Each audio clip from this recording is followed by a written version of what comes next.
El enfoque de procesamiento de la información considera al ser humano como un sistema que transforma información, es decir, que nuestra mente funciona de manera similar a una computadora.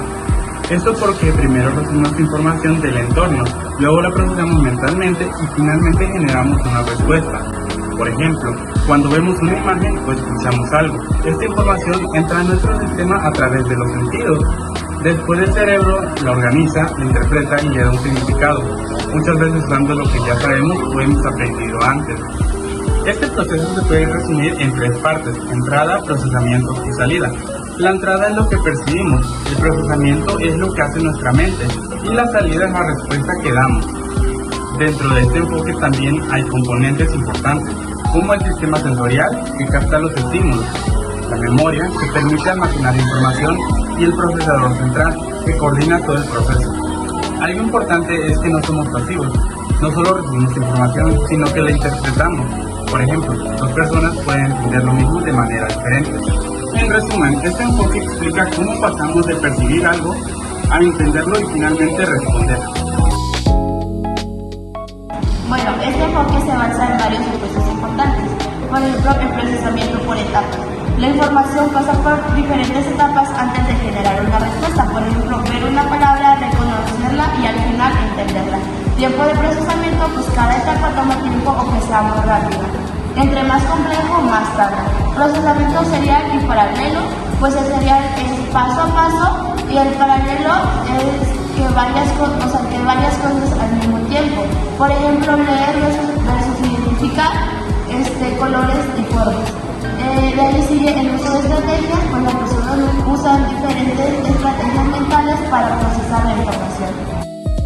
Existen tres tipos principales de modelos. Primero son los modelos centrados en la percepción, pues estos modelos estudian cómo entra la información a la mente. Se enfoca en un proceso como la atención, la selección de estímulos y cómo interpretamos lo que vemos o escuchamos. Por ejemplo, explican por qué podemos centrarnos en una sola cosa aunque haya muchos estímulos alrededor. Existen tres tipos principales de modelos. El primero, que son modelos centrados en la percepción.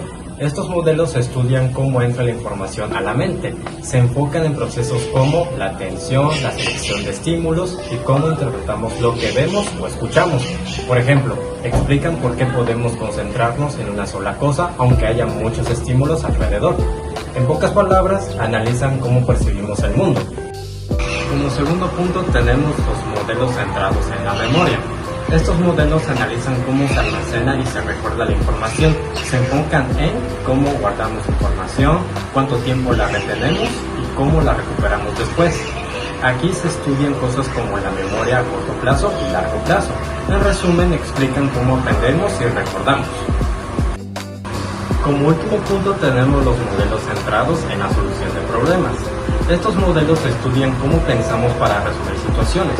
Se enfocan en el razonamiento, la toma de decisiones y el aprendizaje. Analizan cómo usamos la información que ya tenemos para resolver problemas nuevos. En pocas palabras, explican cómo usamos la información para actuar. Existen tres modelos principales. El primero es el modelo de Brockman, que propone que existe un filtro selectivo que decide qué información atendemos. Por ejemplo, el escuchar tu nombre en una fiesta, pues te fijas en eso, ¿no? El segundo modelo es de Atkinson y Shipton, que explica la memoria en tres partes: el registro sensorial, memoria a corto plazo y memoria a largo plazo. Por ejemplo, el estudiar por un examen. El tercer modelo y último es el modelo de Masato, que explica cómo reconocemos información: detección, reconocimiento, identificación e interpretación. Por ejemplo, reconocer una cara. En conclusión, el enfoque de procesamiento de la información nos ayuda a entender cómo funciona la mente humana, desde que recibes información hasta que genera una respuesta. Además, permite comprender procesos como la atención, la memoria y el aprendizaje.